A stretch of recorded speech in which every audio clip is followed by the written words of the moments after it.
Reini from Storminger Magazine with the Metal Fest open air in Austria. With me is not only legendary producer, not only still a member or again a member from Sabbath, but right now he's also playing guitar in the legendary metal band Hell. Yeah. And you did a warm-up in the UK now, the 3 Metal Fest open air shows. I saw your gig today, and I can say you the guys had a lot of fun during these festivals, right? Yeah, I mean, we're just having a blast doing this, you know, because we're such old friends, you know, from 25, nearly 30 years ago. You know, we're just, yeah, it's just a group of guys getting together and playing some music that we love, and you know, it all seems to be rolling for us. You know, it's all going well. You know, with the signed to Nuclear Blast, and now we're doing these festivals. So, no, it's great, good times.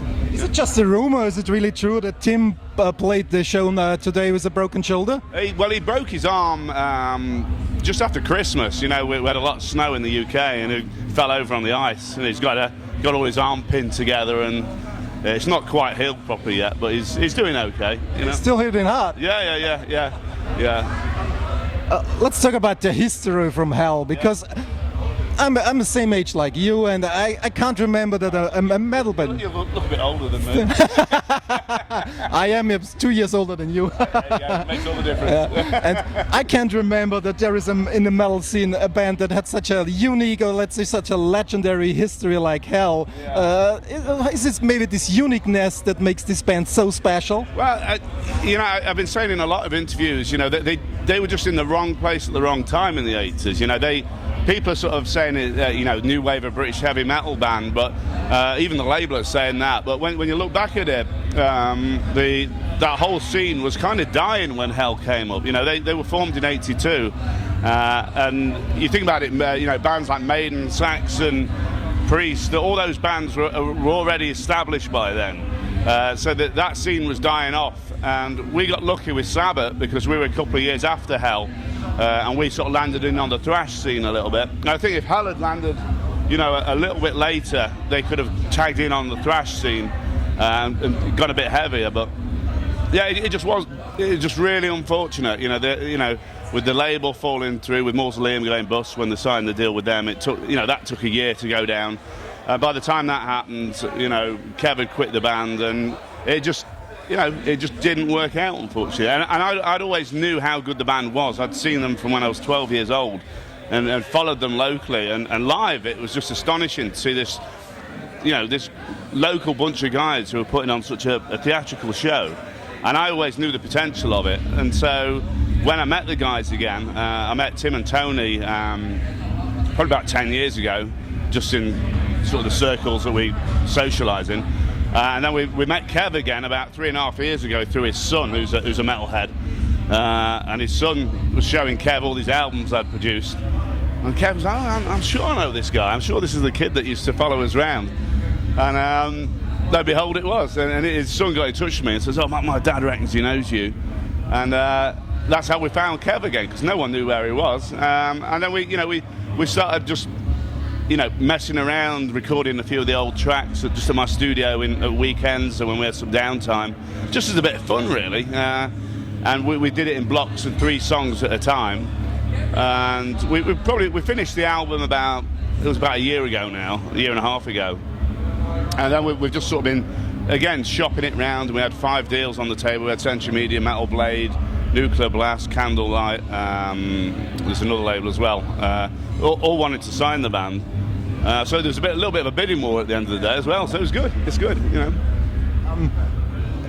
You talked about your connection to Hell, because for me that's a very interesting mutation. You were the die-hard fan when you were 12, 13, 14 years, always in the first row. Yeah. Then you became the guy who brought the band together. You became the guy who started to produce the new song, to produce the new recordings of the old songs. And then you became to play, the guitar player. If you can tell, it's like from the first row on. Stalker. No, I didn't. I didn't even intend on playing guitar on this, because when we started, I was just, you know, like I say, I'm old friends with them. I was like, you know, come down to the studio, let me record it, and you know, I was getting Kev to do all the guitar parts. And the more we recorded, we realised, obviously, you know, with Dave Halliday not being here, someone had to fill his shoes. You know, we didn't know what to do, and Kev was just like, "You do it." You know, Dave taught you to play. You've got Dave's style and you're playing. And then, you know, probably about half a year into recording the album, Kev was like, "No, we want you in the band. You know, we want you to do it." And we originally did it with Martin as well, who was in Sabbath with me. But that just didn't really work out. We did the whole album with him, and I just felt it sounded more like Sabbath than it did Hell, because Martin's got such a distinctive voice. He's also very limited in his voice. Yeah, I mean, he does one thing and he does it well. Yes. But this isn't his style, you know. And Dave, Kev's brother, I'd never met him before, came down to do a voiceover on one of the songs on Plague and Fire, just do the spoken voiceover in the middle. He started singing along, and I was like, "Holy shit! You know, we've found the right guy here." And with his theatrics and his personality, he's absolutely perfect for it. You know, that's the cool thing on Dave, because he brings the theatric moments now also on stage, and normally it's very hard for a singer to act with a head micro, but for he it's perfect. I know, and I mean, I actually, it's funny because he's on a lot of the soap operas on TV back home, and you know, does all these voiceovers on adverts. And as soon as I realised his acting potential, because I mean, he's doing some major stuff in London, some like Shakespeare stuff in London. And I just one morning I just woke up and had this idea of, we've got to get him a headset mic, because, you know, for him to no one else is doing that. It is so different for a frontman to do that. I think Kip Winger was the last person I saw with a headphone mic. So yeah, and it just adds a whole new element and a different element to the band, which we want the band to be different. We don't want, you know, we don't want to just be another metal band. We want it to, you know, make an impact, you know. I can imagine it was really hard to pick those 10 songs that are now on the album, and I do know there are some left. So there are rumors you will write also new material. Can you give us an update? Yeah, well, on the next album we've got, there's going to be Land of the Living Dead, not Death's Despair, there's going to be Disposer Supreme, Where Angels Fear to Tread, Death Squad. There's a couple of other older ones as well. Might do a Race Against Time song, Harbinger of Death as well. And Kev's already got sort of 4 or 5 new songs written, which are really killer, actually, really still, you know, old school in style, but have got a bit of a modern approach, so it's good, really good, yeah. And the third album it will probably then be all new material, so. You're thinking that far? Yeah, I mean, we've already got, you know, we've got grand ideas for the second album already, so we haven't got that, you know, with a lot of bands, that second album sort of fear, or, you know, we've got to write it quickly. And I keep telling the label, they're not going to get it till we're finished anyway. I mean, you know, the world's waited 25 years for this album, then wait a couple of years for the next one. I can imagine it was very hard for you. You did the production, you did the mix, you did the mastering. Producing the band will be a little bit easier, but especially mixing and mastering, how hard was it for you to keep the distance to the material? And do you think for the next albums you might give this job to another person, outstanding person not involved with the band? No. I'm too much of a control freak. No, I mean, it was actually, I keep saying that this is probably the most prepared I've ever been for any album, because I'd listened to these songs, you know, the old demos of these songs for 20 years. So usually when I go into the studio with a band, a lot of times I haven't even heard the songs before we go in. So, and sometimes the band's still writing the songs before we go in, you know, when we're actually in the studio. So I had a really clear idea of how these songs should sound. You know, it was good to finally have a deadline off the record label, because you know, this album had been going on and on and on and on, and we've been tweaking it and doing, you know, coming back to it.